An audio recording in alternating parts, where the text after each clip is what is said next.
Imagine that one man's fevered dreams would spark a rebellion so immense, so brutal, it nearly tore an empire apart. This is no ancient legend. It's a very real part of China's past.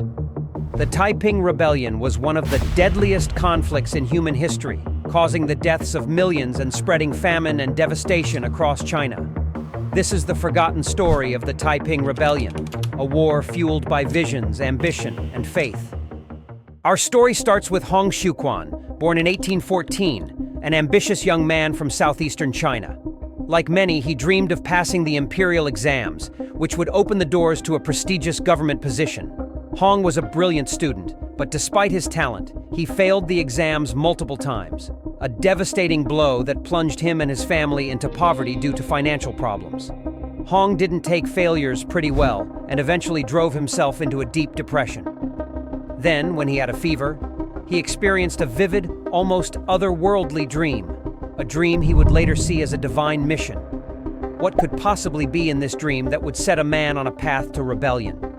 In this strange vision, Hong found himself in the presence of a heavenly father who tasked him with battling evil spirits. The dream left a powerful impression, but its true impact would emerge years later when Hong stumbled upon a Christian pamphlet. It was then that he reinterpreted his vision and concluded something extraordinary. He was the younger brother of Jesus Christ, chosen by God to cleanse China of sin.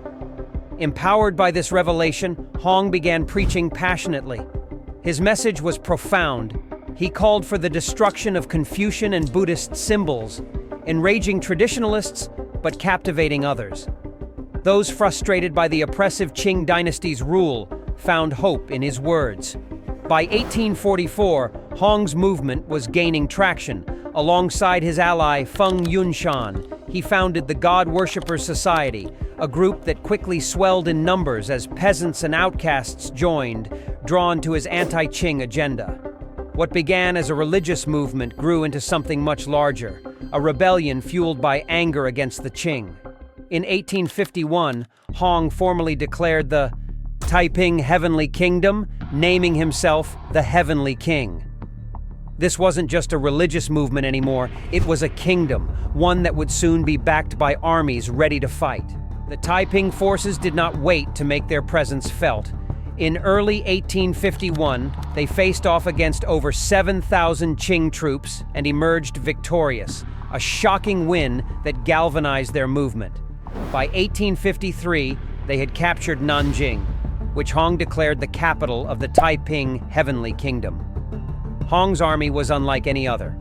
Organized into units of men and women, with soldiers trained in sophisticated tactics, their discipline and sheer numbers posed a serious threat to the Qing. Inside the Taiping Kingdom, all was not as harmonious as it seemed. As Hong gained power, he indulged in luxuries that went against the very beliefs he preached. Despite Taiping Christianity's ban on sexual relations, even among husband and wife, he maintained a large harem for himself, sparking discontent. Then, tensions flared with one of his generals, Yang Xiuqan, who began claiming divine authority and challenging Hong's rule. In 1856, the conflict came to a head. Fearing Yang's influence, Hong ordered his assassination, sparking the Tianjin Incident, where thousands of Yang's followers were systematically slaughtered.